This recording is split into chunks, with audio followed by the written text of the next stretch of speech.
اور آسمانوں اور زمین میں کوئی پوشیدہ چیز نہیں ہے مگر وہ کتاب روشن میں لکھی ہوئی ہے۔ بے شک یہ قرآن بنی اسرائیل کے سامنے اکثر باتیں جن میں وہ اختلاف کرتے ہیں بیان کر دیتا ہے، اور بے شک یہ مومنوں کے لیے ہدایت اور رحمت ہے۔ تمہارا پروردگار قیامت کے روز ان میں اپنے حکم سے فیصلہ کر دے گا، اور وہ غالب اور علم والا ہے۔ تو اللہ پر بھروسہ رکھو، تم تو حق سرے پر ہو۔ کچھ شک نہیں کہ تم مردوں کو بات نہیں سنا سکتے اور نہ بہروں کو، جب کہ وہ پیٹھ پھیر کر پھر جائیں، آواز سنا سکتے ہو، اور نہ اندھوں کو گمراہی سے نکال کر رستہ دکھا سکتے ہو۔ تم تو انہی کو سنا سکتے ہو جو ہماری آیتوں پر ایمان لاتے ہیں اور وہ فرمانبردار ہو جاتے ہیں، اور جب ان کے بارے میں عذاب کا وعدہ پورا ہوگا تو ہم ان کے لیے زمین سے ایک جانور نکالیں گے جو ان سے بیان کر دے گا، اس لیے کہ لوگ ہماری آیتوں پر ایمان نہیں لاتے تھے۔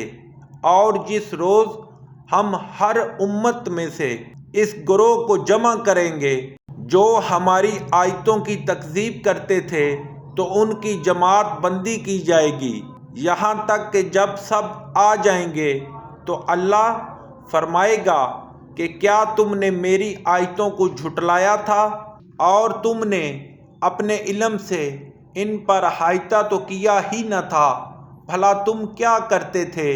اور ان کے ظلم کے سبب ان کے حق میں وعدہ عذاب پورا ہو کر رہے گا تو وہ بول بھی نہ سکیں گے۔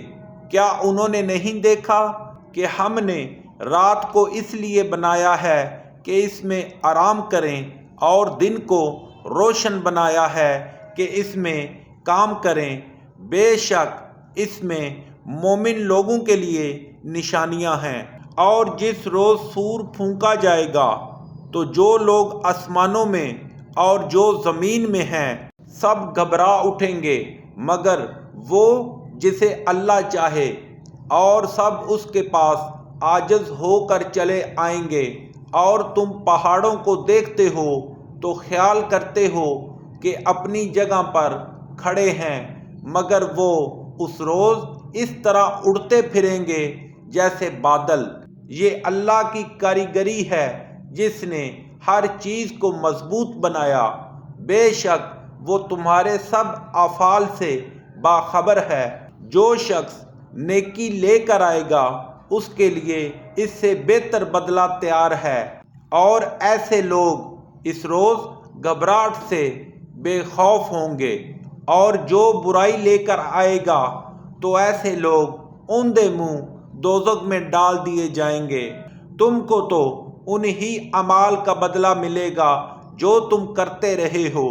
کہہ دو کہ مجھ کو یہی ارشاد ہوا ہے کہ اس شہر مکہ کے مالک کی عبادت کروں جس نے اس کو محترم اور مقام ادب بنایا ہے، اور سب چیز اسی کی ہے، اور یہ بھی حکم ہوا ہے کہ اس کا حکم بردار رہوں، اور یہ بھی کہ قرآن پڑھا کروں۔